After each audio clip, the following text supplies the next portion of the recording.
And after about 15 years of working with some of the biggest companies, she started a journey to fulfill her personal mission and purpose.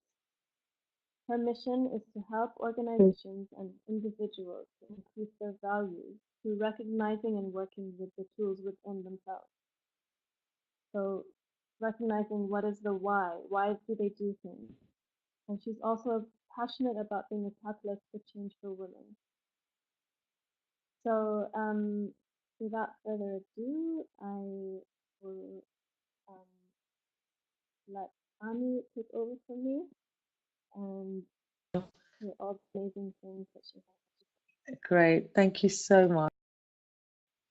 Just opening up.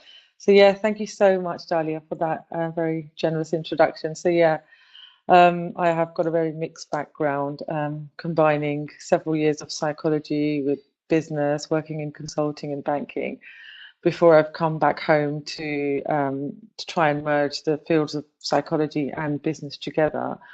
And I call it humanizing the workplace, but it's not just workplaces, it's organizations, communities, society, just general.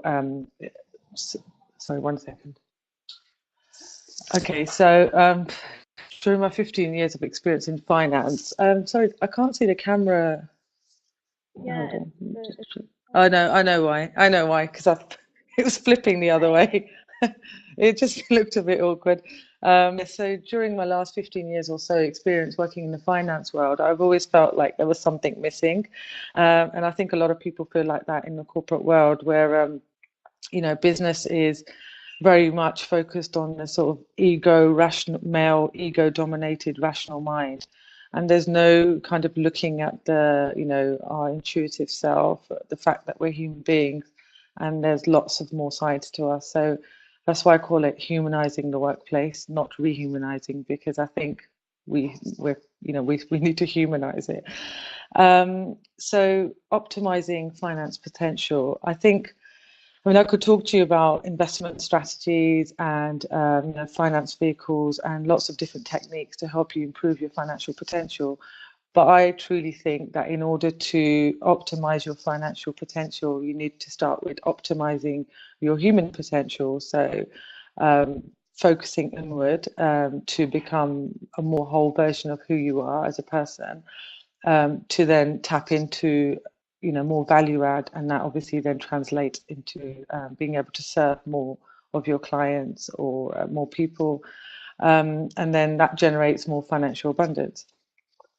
So it's a really obviously it's a really broad topic, but I want to try and focus on three different questions, and if you want to sort of pop in and put any questions in the comments, and then Dahlia, if you just, I can't see the questions, if you just let me know if something pops up, and then I'll answer it the best I can. I have made some notes, so I might be looking over that to scroll through my notes. So the three questions I wanted to cover were why is mindset so important? And when I talk about mindset, I mean looking at the whole spectrum of human potential. So tapping into our whole abilities, our body, heart, mind, soul, and bringing our whole selves on, putting our whole selves to the table to add more value. Secondly, I'm going to very bravely attempt to answer the question of what is success. And thirdly, why is it important for us to align ourselves purposefully? So yeah, please feel free to let me know if I'm going too fast or too slow, and any questions, please. So if we started, why is mindset so important? So obviously we all have thoughts, and we have millions of thoughts that pass through our mind in a day, in an hour. I don't know the exact statistic, but in a fast-paced world, and with distraction, our daily to-do lists, a lot of pressure to be the perfect businesswoman, the perfect mother, the perfect wife. It's very easy to feel overwhelmed, out of balance, and start comparing ourselves to other people. When we're running a business, what we often try to do is find solutions outside of ourselves, because we might go on a training course to learn a new skill, or we may, learn to adopt a certain management model, but seldom do we try and turn that focus withinwards, to tap into an inner wisdom that we have, because it doesn't sound like it's a rational thing to do. Um, the whole inner world thing, even within the business world, although they've made some leaps towards this, it's still considered very fluffy and very woo-woo and very kind of, out there. And even in our educational establishments, they rarely talk about emotional stability, emotional toughness, and just the emotional intelligence, which is so important because we all have an inner wisdom within us. I mean, as an example, so Dr. Daniel Kahneman, who won the Nobel Peace Prize for doing a lot of research on the human mind, and just in a nutshell, how there are two systems to the human mind. So just for simplicity, if we say system one is a very quick, instinctive, and often subconscious part of our mind, which is associated with our limbic brain. And that's the one, where it's believed that intuition is governed there. And system two is more of our rational mind, but it's a lot slower, it's the lazier, um, but it's the analytical part of our mind. But even though we might think it's really quick, our rational thinking, it is slower than our, system one, which is the intuition. But we often ignore our intuition because it doesn't make sense. So when we have that gut feeling, uh, usually there's lots and lots of experiments that have suggested that. I think they've done, like card experiments where computers generate, where there have been people who've looked at computer simulations of cards, and they've been asked to guess what card would pop up. And they found that people have been able to guess even before the computer using, just their instincts. They don't know that's happened, but their initial instinct is 90% correct. And there's a book by Malcolm Gladwell as well called Blink, and that talks about the power of the hunch as well. But I think because we don't think it makes sense, we tend not to tap into that inner wisdom.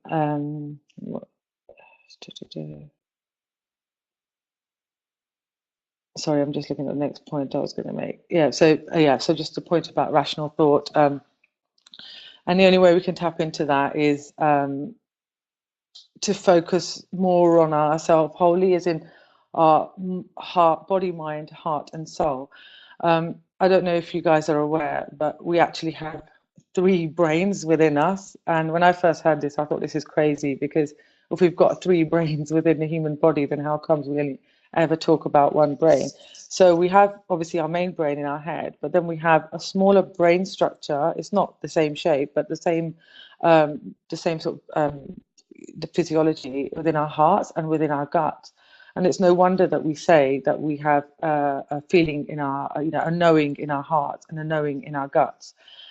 So there is, physiological proof to suggest that there's a lot more intelligence than just the rational egoic mind.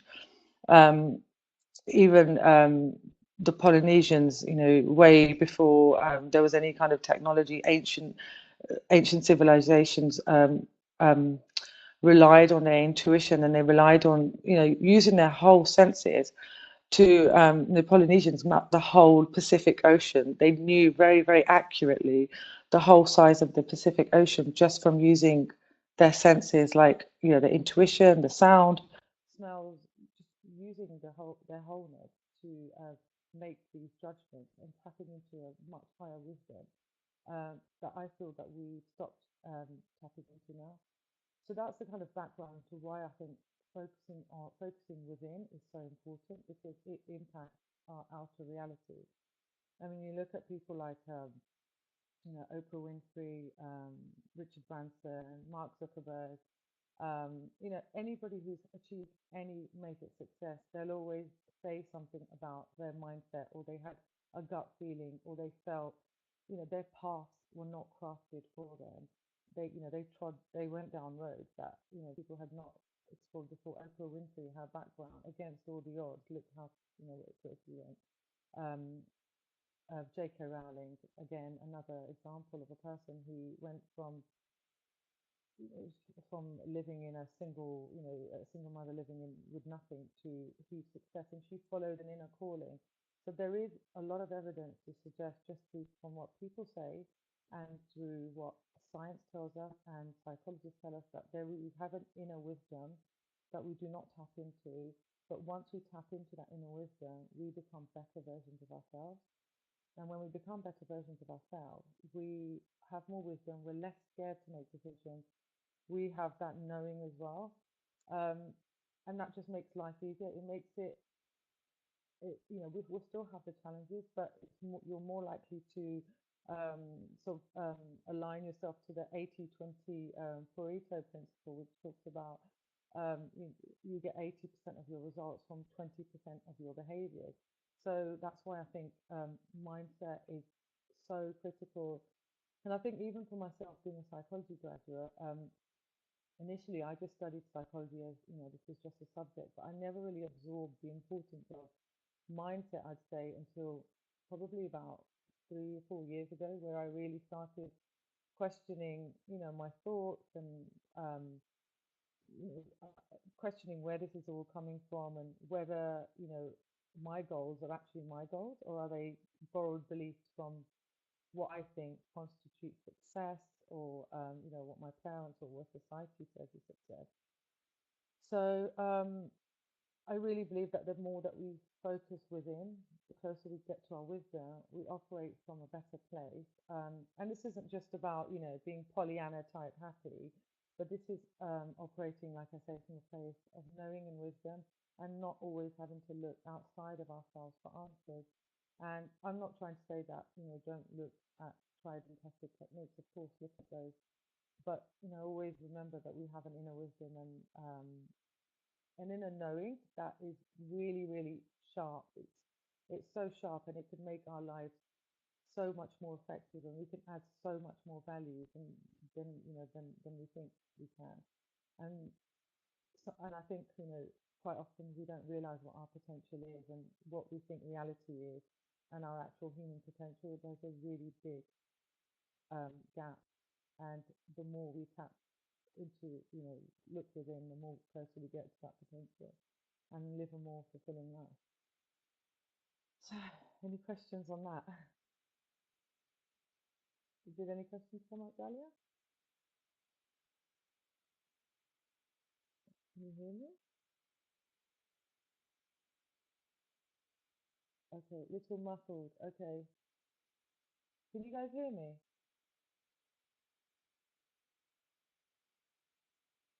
Well, have I just been talking to myself?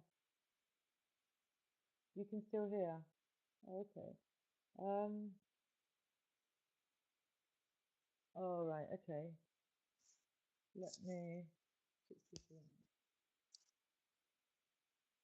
Can you hear me now?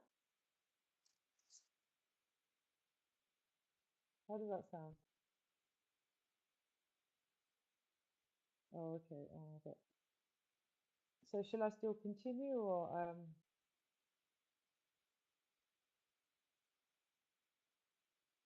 let me just, I'll unplug this and I'll plug it back in.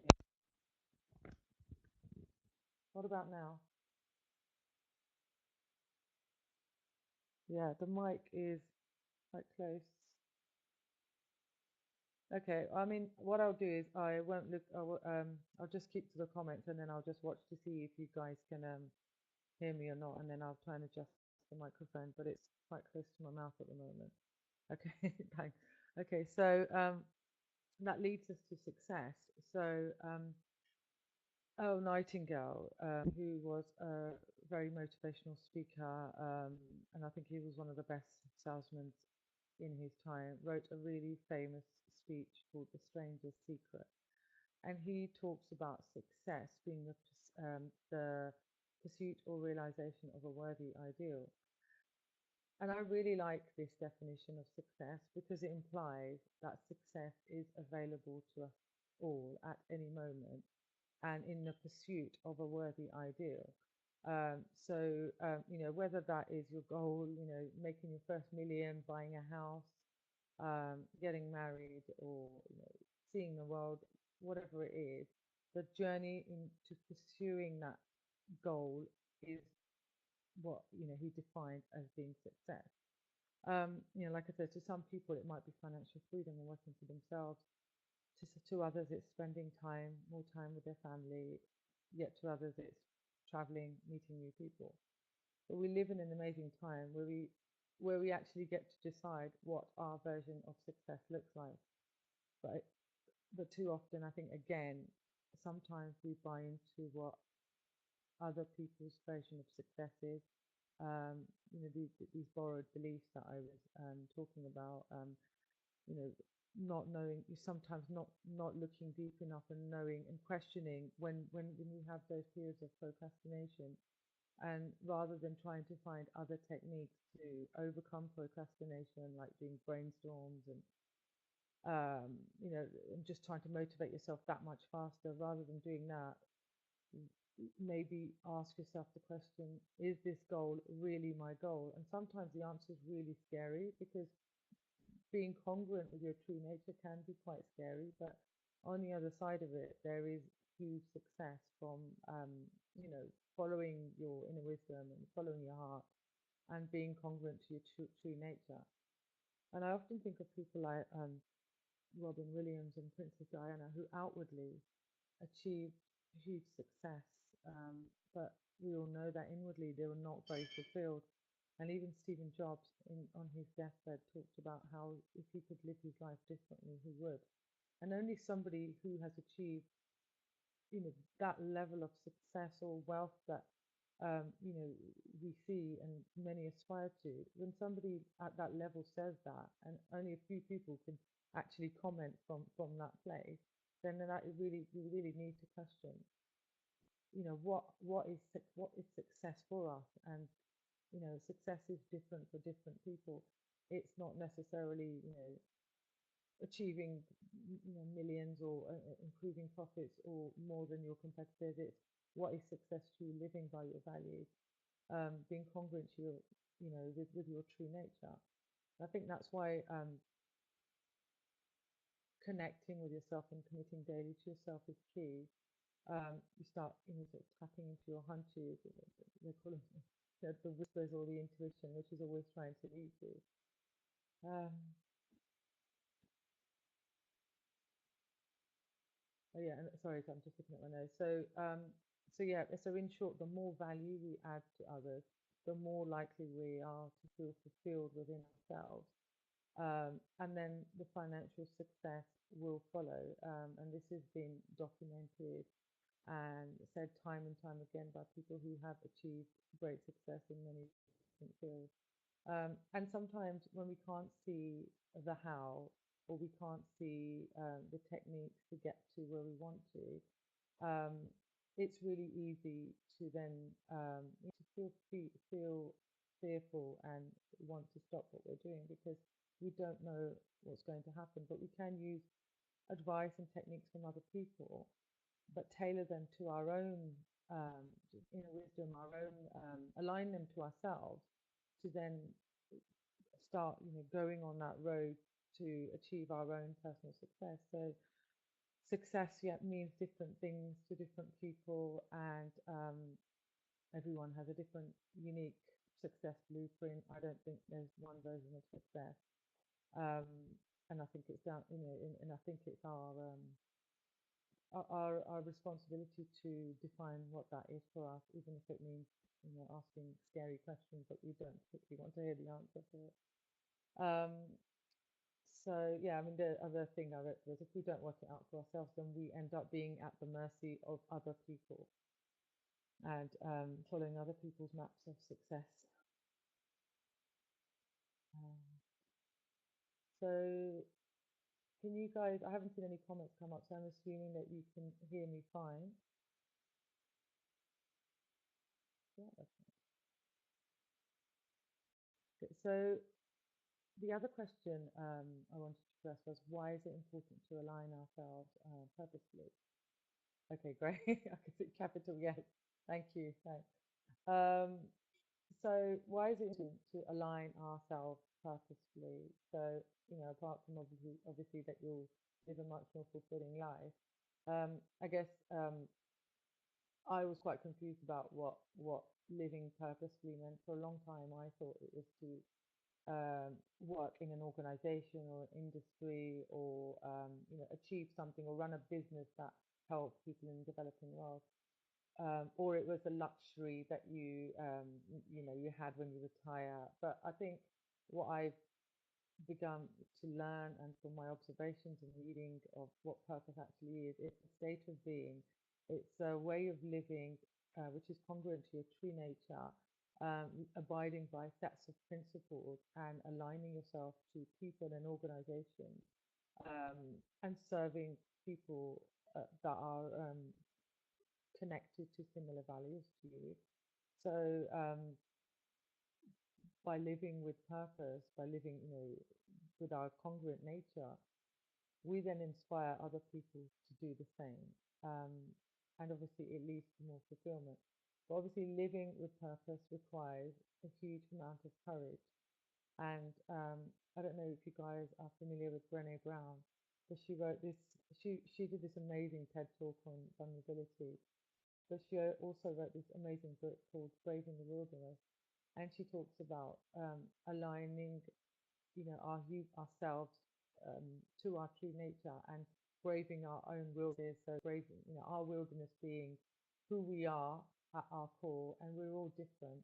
And how when you start doing that initially, it's so scary, and sometimes the people around you, your closest people, they reject you because they don't feel comfortable, because sometimes unknowingly, unconsciously or consciously, it shines a light on them as well. But once you brave that wilderness and you get closer and closer to your true nature, you are going to be more fulfilled. You start adding more value, and life becomes more of a flow. And that ultimately results in you adding more value and serving more people, and that can only add to your financial success and financial abundance. I truly, the more I study, oh, it was Brené Brown. Brené Brown. Let me just write it in here. She's written some amazing books, but her TED talk about, yes, that's it, yeah. Her TED talk on vulnerability, and she does a lot of research on, shame and shame resilience, and just all the topics that people, don't like talking about, but it's amazing. I've learned so much from her. Um, so yeah, she talks about living purposefully and braving the wilderness, and she gives so many examples of people who have braved their own wilderness and achieved huge success. But because it's so scary, and yeah, she's brilliant. It because it feels quite scary, but ultimately, when we live in this state and we get to the other side of it, there is, abundance. There's more wisdom, but it's just taking that first step, and trusting your wisdom more. But at the end of this talk, I can give you some tips that I've used personally myself to help me along this journey. And obviously, I'm not the oracle. I don't know everything. I'm far from it. But these are lessons that I've learned, and I know have worked for me over the course of the last 2 or 3 years, and just from my studies from over the last 20 years or so. Um, so So I talk about living with purpose, and it has translated a little bit into the business world as well. And I think this is where my work comes in on humanizing the workplace. So in 2014, a guy called Frederick Laloux wrote a book called Reinventing Organizations. And in that book, there was a recognition, and he cites research given by developmental psychologists, anthropologists, and researchers about shifts in human consciousness that have happened over the years. So there are recognized shifts in the way we socialize, the way we think, the way we do things, the way we operate as a community, and obviously the way we run organizations as well. So what they're calling this shift is we are entering a new stage of human consciousness where people want to live and work more purposefully. So I think that's why, there's a lot more focus on personal development. I'd say it exploded in the last 2 decades or so. People are looking for more meaning in their lives. They're looking to tap into, more spiritual, holistic ways of living. And the shifts they describe are like in terms of organizations, they talk about red organizations, which were, when there were barbaric humans and there was a chief in place, to control and bring order into the place. But obviously, then we moved along in our state of human consciousness, and we didn't need one person telling us what to do. And we people could be put in hierarchy. Some people were more responsible than the others, and that's where the kind of army type, and they call it the amber organization structure. Um, like armies or the church or that kind of structure, a bit more structured, was put into place. And then we come on to another era, which is the Orange organization. And that's a lot more about um, people, the hard, if you work really, really hard, then you can get to the top. So there is room for movement, there is room for collaboration, but there's still a lot of structure. You're still pretty much owned by the organization. And there's no real focus on human potential. And then you have the green organizations, and I think Starbucks comes to mind where they talk about we are family, and it's quite a flat structure. But even that does not embrace human wholeness. That talks, it's very much we are family, and the senior CEOs are they're the father or mother figures, so it's still kind of that them and us situation. Now, teal organizations is completely different, and that talks about wholeness, recognizing the need for beings to bring their whole selves to the table. So, the fact that we're not just our egoic mind, that, our rational ego mind is just one small part of what we can contribute to an organization. If we were allowed to be more of who we are, we would be more collaborative, would be more innovative. And obviously, there's a long way to go before this can happen, but organizations are already adopting this.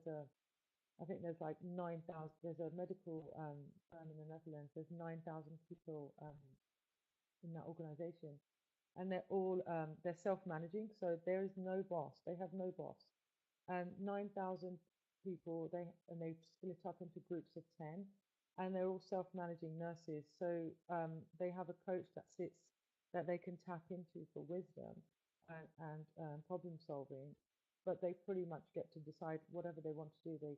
They don't have anybody telling them what to do, and that sounds bizarre, but it works, and it's been working for years. There are huge organizations in America. It's a really big concept that's it's getting really big in Berlin as well. So it's called Teal Organization. And it hasn't quite come to the UK yet. And part of what I'm doing is trying to bring it to the UK with a business partner, because I think there are some organizations that might not be ready for completely um, boss-free team, but there are organizations and who want to evolve and get the best out of their people. And with the advent of things like remote working, everything is shifting in one direction, and it allows us to be more of who we are. Oh, amazing. Yeah. So yeah, it is, and it's really empowering. And what they find is that people give more of themselves. They give more of their, as Simon Sinek says, their blood, sweat, and tears. When you see, yeah. So this concept's been around for so many years, and it works, and it doesn't affect. It actually boosts profit. So, but because of the way we think, and because of because I guess it's these kind of beliefs, these borrowed beliefs from society, from the media, from history. Just because we need, obviously, just because things have worked the way they have up until now, it doesn't mean we can use old systems to solve new solutions, to solve new problems and new challenges. The world is changing so rapidly, so we need to adapt to that. And I really believe that the answer doesn't lie outside of us, the answers lie within us, to tap into our humanness and humanize our workplaces, humanize our communities, and our educational establishment. And that is my personal mission. And I believe that once you start tapping into your inner wisdom and you become a higher expression of yourself, you add more value, you serve in a bigger way, and that translates into more financial abundance. Um, and it's obviously, this sounds like a quite a long-winded way of doing. Yeah, so if your boss is not really on board with this ethos, yeah, that's true. So I mean, I think we can align ourselves. So even so, are you talking about in terms of what I'm talking about, of humanizing the workplace? So in terms, yeah. So there are going to be organizations that I know will just not be, people will oppose this because it's quite a new concept, and certain people, they like to have control. So I wouldn't even start with those types of organizations. So the types of clients I would be targeting are those that are already embracing new ways of working, that already understand the value of investment in yourself as a human being, and understand that micromanaging people is not the way to innovate. And there's so much science and group psychology to suggest this. That working face to face and in groups to a certain extent is very motivating, but um, innovation actually, quite often, you find, you see these geniuses that they come up with these theories not when they're sitting together in a big group. You need time out to be yourself, to tap in to more of what you have within you, to bring new ideas and innovation um, into the world. So yeah, I mean, I've thought about that. So I know, for example, my old employers, PwC probably would not be interested in this type of humanizing the workplace thing. But there are lots of organizations that are. I'm working with a client who is, supporting the UN in delivering their sustainable development goals, and that is one of the things that first thing that she asked me was that she wants to do that. So once we get organizations, once I get a case study like that, then we can start rolling that out and hopefully bring more people that are open-minded on board.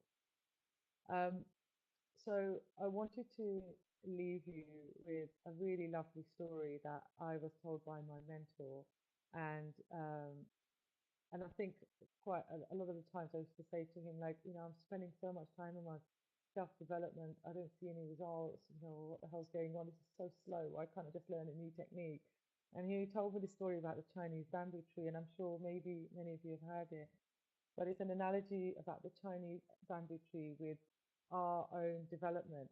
And it talks about how when we plant the seeds of the Chinese bamboo tree, we nurture it with water, a fertile soil, we look after it. In year one, nothing happens. All the other plants are growing bigger and bigger, but our seeds are still underground.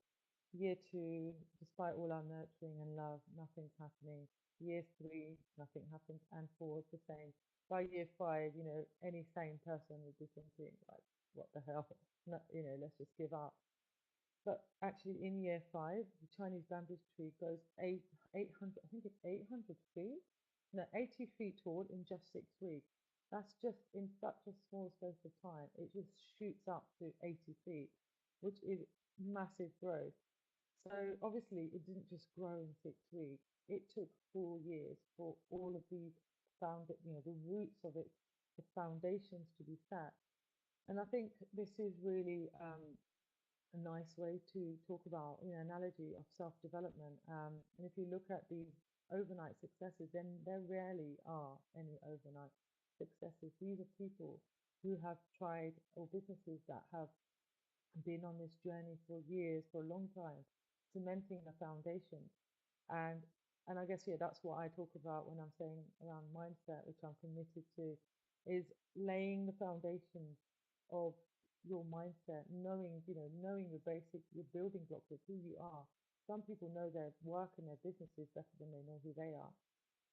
And I really think that if we want to operate at a higher level, we need to think about who we need to become. And in order to become that person. We need to tap more into something within us. So just pause there for a second. Let me do this. I've got, I can't see any questions coming up. So I've got some top tips which I wanted to share with you. So I've just got four here. So a morning routine. So a lot of you might have heard of the 5 a.m. club, or there's different versions of it. Tony Robbins gets up at ridiculous hours. We don't have to do that, but just waking up half an hour to 40 minutes early every single day and committing yourself to your body, your heart, your mind, your soul. You just spend 10 minutes in each area, and over time, that small half an hour to 40 minutes will have such a cumulative, powerful effect. It changes, it literally changes the wiring of your brain, and you start noticing more things about yourself. You start becoming more aware and more, you feel more at peace and more fulfilled. So that for me has been something which I was never a morning person, but having a young 5-year-old daughter, I realized that I had no time to myself, and maybe some of you can relate to this. So I just started getting up half an hour earlier, and I remember saying to myself, what am I going to miss if I go to bed half an hour earlier at night? And it was just TV or Facebook. And I thought, what's the cost of me not investing in myself versus, if I missed a TV program? And it was just like a no-brainer. So that's when I had that moment of, I'll just get up half an hour early, and I've been doing it for about a year now, and I've noticed a huge shift in everything, every part of my life, everything. Um, Getting a mentor. Yeah, so in terms of body, I get up and I just do like I mean I spend quite a long time doing it now, but like 10, 15, 20 minutes. I do yoga in the mornings because I've got a bad back.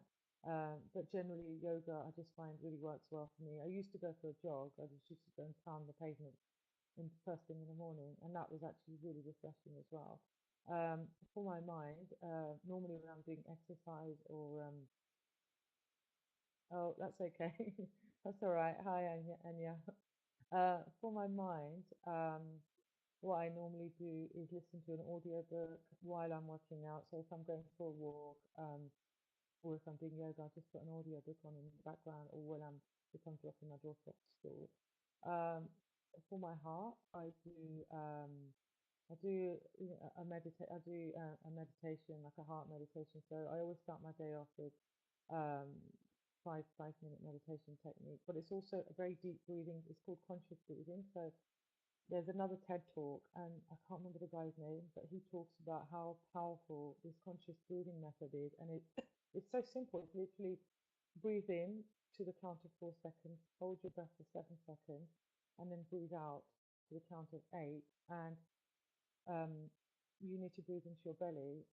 The TED Talk explains how the US Marshals use this, because it makes them so much more, aligned to their inner wisdom, and how they're much more effective and efficient at their duty because of it. So the TED Talk, maybe if I can find it, I'll let Dahlia know, we can post it in the group. Um, and for my soul, I'd say that was probably more of the meditation as well, but I do a lot of journaling. So whatever comes up in the morning, my thoughts, or I read in personal development books as well. But at the moment, there's actually a really good book by a guy called Mastin Kipp, and he talks about finding your purpose. And he's a person who, he was an ex-drug addict, and now he's a multi-millionaire, doing whatever he's doing, empowering people. But he's led lots and lots of people through this journey. So that's Mastin Kit.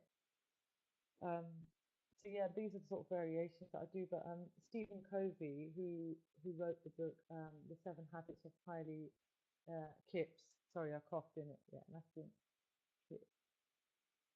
Kit. Yeah, that's it. For Stephen Covey, no problem. Um, Stephen Covey, who wrote the 7 Habits of Highly Effective People, he talks about how private victory, which is the body, heart, mind, soul, that precedes public victory. So focusing within will result in better results, in your world outside of you. So focusing on those four quadrants. The third tip is would be, get a mentor. Sorry, the second one was to get yourself a mentor, someone whose mindset you admire, someone who can help you build your foundation. Not necessarily somebody who's in the same business as you, but someone who aligns to your values and has a similar mindset to where you want to be. Um, and thirdly, to invest in yourself.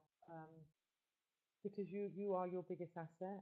And I think sometimes, we spend so much money on our businesses and our marketing, on Facebook ads, on everything but ourselves. But we are our biggest assets, and we are our biggest finance vehicles. We are the ones, our potential. The more we release that, and I think for some people, they might have a hard time believing that they have untapped potential, but we absolutely do have untapped potential. We don't even know 98% of how the brain operates, so definitely there is. But investing in yourself, as much as you can. There's a lady called Anne Wilson, and she wrote a book about just this sort of wealth mindset, and she actually recommends investing up to 10% of your net income. Um, and fourthly, sorry, I'm going to cough. Um, just more about financial vehicles. Just think about ways to diversify your income sources. So don't just put all your eggs in one basket. Um, just think about, stock market, cryptocurrencies, real estate business. Excuse me, sorry. Excuse me, I'm so sorry. I've just been coughing in a microphone and I've just rushed through those 4 points. But I hope that was useful. I didn't think I'd be talking for this long. It's 9:15. Has anybody got any more questions? Although I'm coughing quite a bit.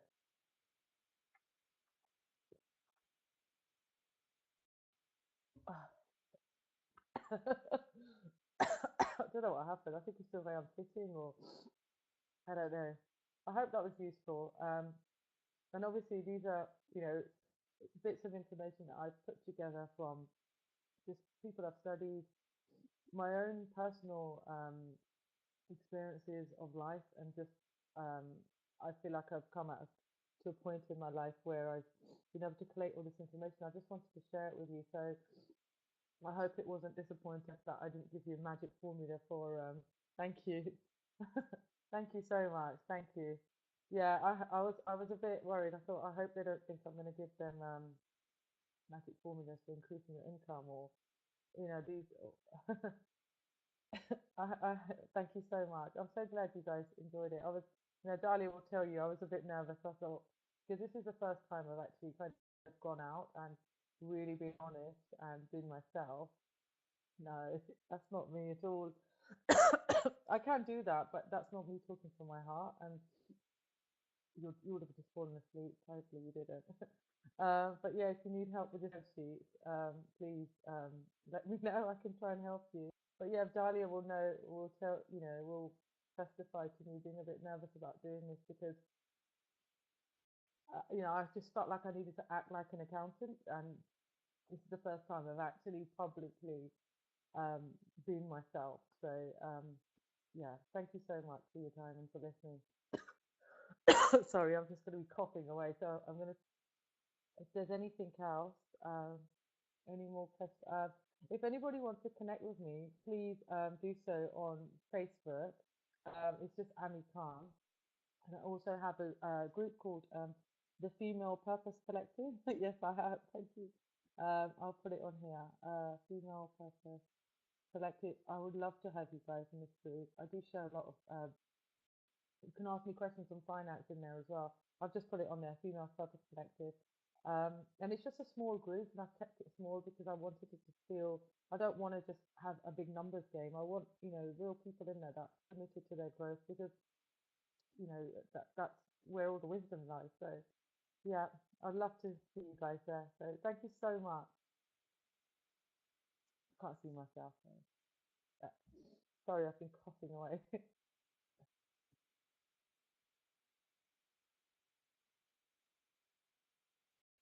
Thank you.